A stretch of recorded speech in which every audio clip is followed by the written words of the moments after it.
My name is Sha Ma, and I'm the VP of Software Engineering at GitHub, responsible for core platform and ecosystem products. Prior to GitHub, I was VP of Software Engineering at SendGrid and was part of the leadership team that took the company public in 2017. I'm excited to be at KubeCon today to talk to you about GitHub's recent journey towards a microservices architecture. GitHub was founded in 2008 as a way of making it easier for developers to host and share their code. The founders of GitHub were open source contributors and influencers in the Ruby community. Because of that, GitHub's architecture is deeply rooted in Ruby on Rails. And over the course of the company's history, we have employed some of the world's best Ruby developers to help us scale and optimize our code base. Today, we have over 50 million developers on our platform, over 80 million pull requests merged per year, and over 100 million repositories across every continent of the world. As you can see, a monolithic architecture got us pretty far. A code base that's over 12 years old, coordinated deploy trains that handle multiple deployments per day, a highly scaled platform serving over 1 billion API calls on a daily basis, and a fairly performant user interface that focuses on getting the job done. Internally, GitHub went through a significant growth phase in the last 18 months. With over 2,000 employees, we have more than doubled the number of engineers contributing to our code base. We've grown both organically and through acquisitions such as Semel, NPM, Dependabot, and PullPanda. Additionally, GitHub is a highly distributed team with over 70% of our employees working outside of our San Francisco headquarters prior to the pandemic. GitHub employees and contractors collaborate across 6 continents, working in all time zones. With over 1,000 internal developers bringing a diverse set of skills and operating in a wide range of technologies, it's become clear that we need to fundamentally rethink how we do software development at GitHub.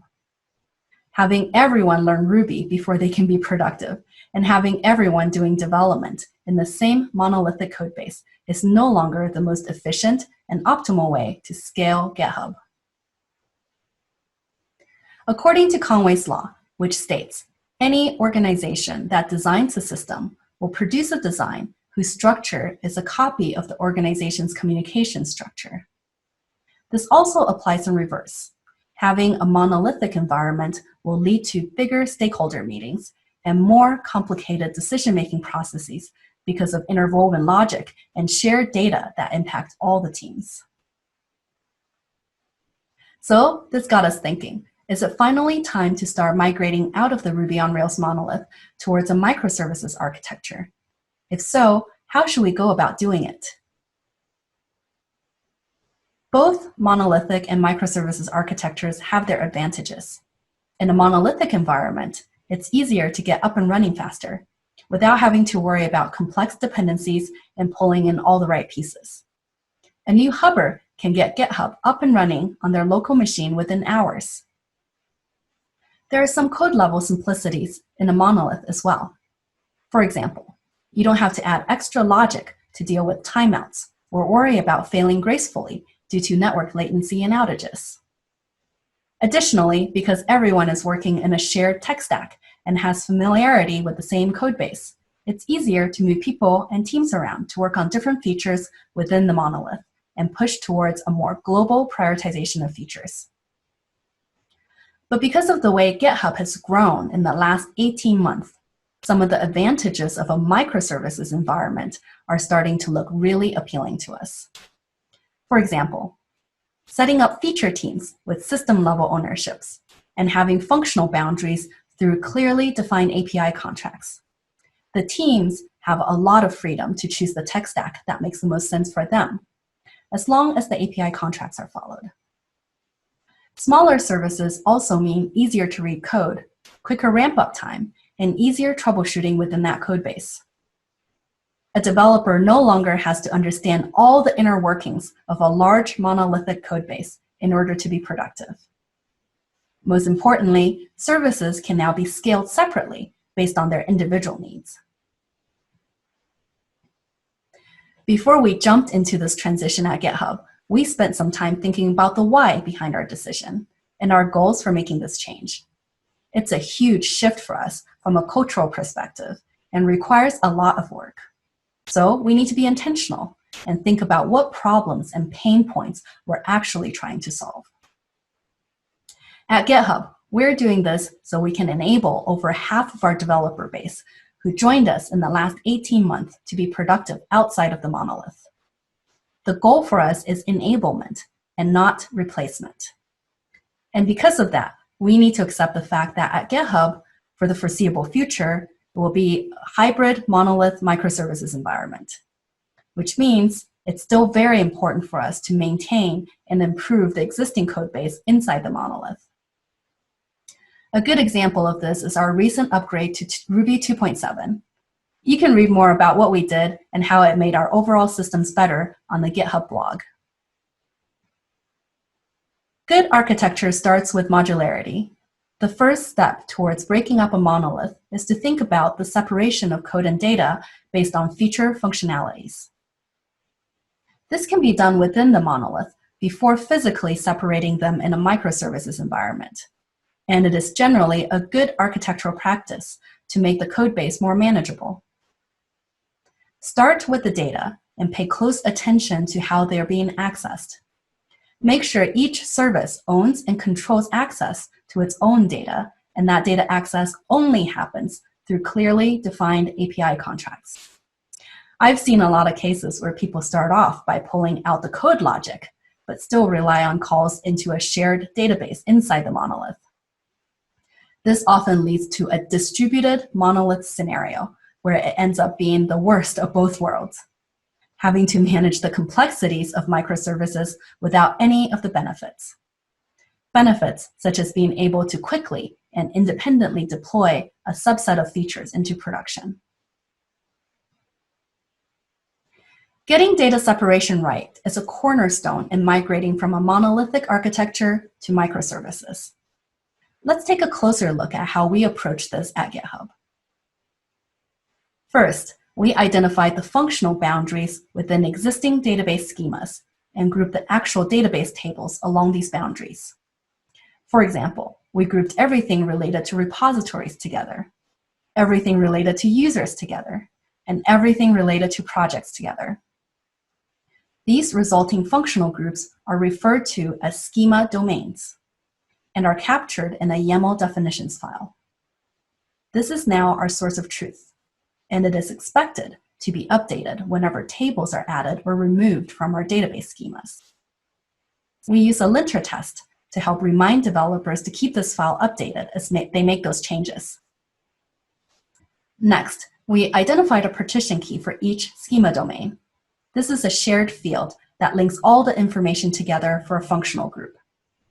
For example, the repository schema domain, which holds all the data related to repos, such as issues, pull requests, or review comments, uses repo ID as the partition key. Creating functional groups of database schemas will eventually help us safely split the data onto different servers and clusters needed for a microservices architecture. But first, we needed to fix current queries that go across domain boundaries so that we don't end up breaking the product when data separation happens. At GitHub, we implemented a query watcher in the monolith to help detect and alert us anytime a query crosses functional domains. We would then break up and rewrite these queries into multiple queries that respect the domain boundaries and perform any necessary joins at the application layer. Finally, after all the functional groups have been isolated, we can begin a similar process to further shard our data into tenant groups. With over 50 million users and 100 million repos, functional groups can grow pretty big at GitHub scale. This is where the partition keys we talked about earlier come in handy. We can follow a similar process to identify ranges of partition keys to group together. For example, an easy way is simply assign different users to different data stores based on numeric ranges. but there's probably more logical groupings based on the characteristics of each dataset, such as regions and size. Tenantizing is a great way to limit the blast radius of data storage failures to only a subset of your customers versus impacting everyone all at once. All right, we have spent quite a bit of time talking about the importance of data separation.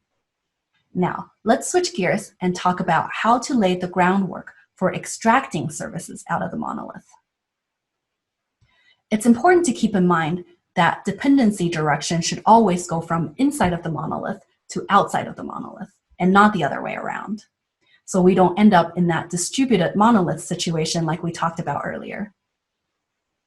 This means when extracting services out of the monolith, start with the core services and work your way out to the feature level. Next, look for gravitational pulls that keep developers working in the monolith. It's common for shared tooling to be built over time that makes development inside the monolith very convenient. For example, feature flags at GitHub provide monolith developers peace of mind for having control over who sees a new feature as it goes from staff shipped to beta to production. Make these shared resources available to developers outside of the monolith and start shifting that gravitational pull. Finally, make sure to remove old code paths once new services are up and running. Use a tool to understand who's calling this service and have a plan to move 100% of the traffic over to the new service so you don't get stuck supporting two sets of code forever. At GitHub, we use an open source tool called Scientist to help us with this type of rollout, where we can run and compare both the old and the new code paths side by side.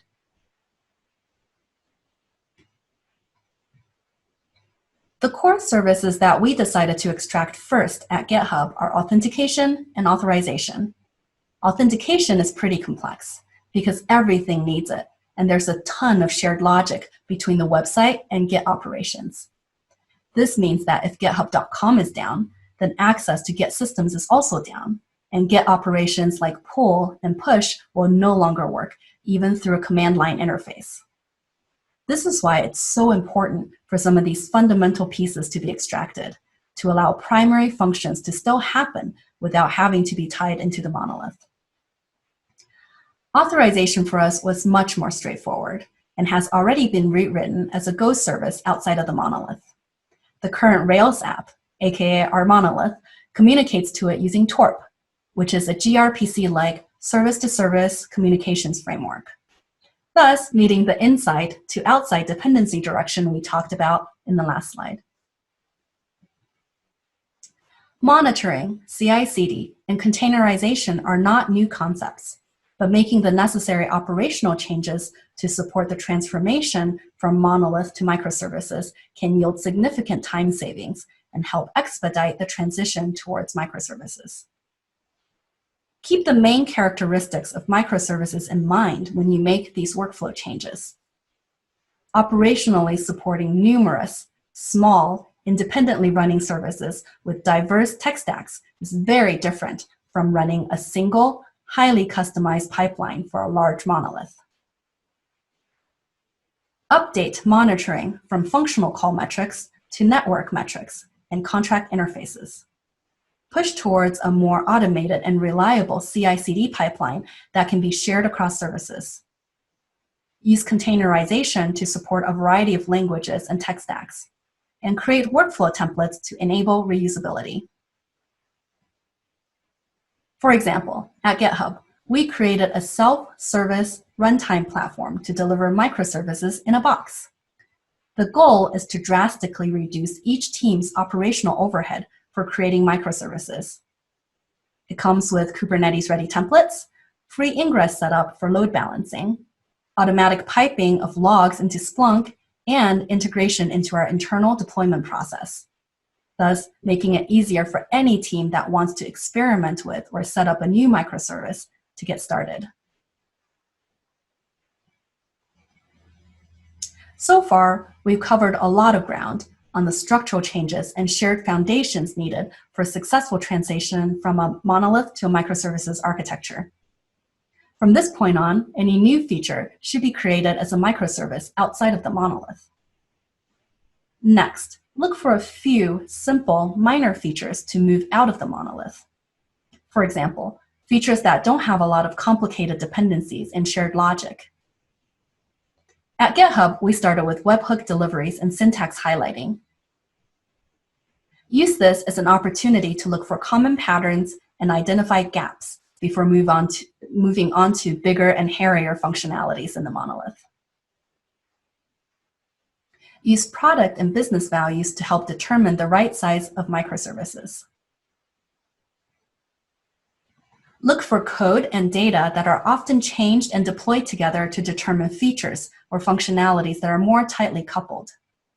And use these as your natural groupings for what can be iterated on and deployed independently from other areas. Focusing on product and business value also helps with the organizational alignment across engineering, product, and design. Keep in mind, breaking things up too small can often add unnecessary complexity and overhead. For example, maintaining separate deploy queues, more on-call responsibilities, and single points of failure due to the lack of shared knowledge. Going from monolith to microservices is a major paradigm shift. Both the software development process and the actual code base will look significantly different going through this transition. To wrap up our talk, we will quickly cover service-to-service communications and designing for failure, both of which are important concepts in microservices development. There are two ways that services communicate with one another: synchronously and asynchronously. With synchronous communications, the client sends a request and waits for a response from the server. With asynchronous communications, the client sends a message without waiting for a response. And each message can be processed by multiple receivers. As mentioned earlier, we use Torp at GitHub to enable synchronous communications between the monolith and the core services outside of the monolith, like authorization. As more and more services move outside of the monolith, however, synchronous communication starts to become wildly inefficient. As the picture in the upper right demonstrates, it also creates tight coupling between all the services, which ends up defeating the purpose of moving to a microservices architecture. A better approach is to create a shared events pipeline that can broker messages across multiple producers and consumers. This is the architecture we used at SendGrid. Because services are no longer hosted on a single server, it's important to account for latency and failure scenarios when communicating over the network. A simple retry logic with clearly defined frequency of retries and a maximum retry count may be sufficient to handle most temporary network problems. Consider adding some intelligence to the retry logic using exponential backoff. Instead of retrying a request at a constant interval, exponential backoff will increase the amount of wait time in between retries and provide some relief to servers that are not responding because of overloads. A circuit breaker can also be added as a medium between services, as a self-protection and healing mechanism. For example, after a number of failed attempts, the circuit breaker will open and not allow additional requests to come through until the service is recovered. Set a timeout so your service doesn't end up waiting forever for an external service to respond. And try failing gracefully by presenting user-friendly messages or falling back to a last known good state in the cache. Be mindful of the user experience and do what makes sense for the business. With that, let's quickly recap some of our key takeaways from our talk today. The first 4 sections focus on the foundational pieces that should be in place before you start down the journey of transitioning from monolith to microservices. Focus on the why. Think about modularity and data separation. Start with core services and shared resources, and make the necessary operational changes. Getting these right will make the transition to microservices a much more enjoyable experience for your entire organization. Then we talked about where to start and how to tie microservices back to product and business value. Finally, we covered two key concepts in microservices around service-to-service communications and building resilient systems. Here are some additional reference links and resources for things I've either referenced in this talk or materials that I found helpful when doing research for this talk.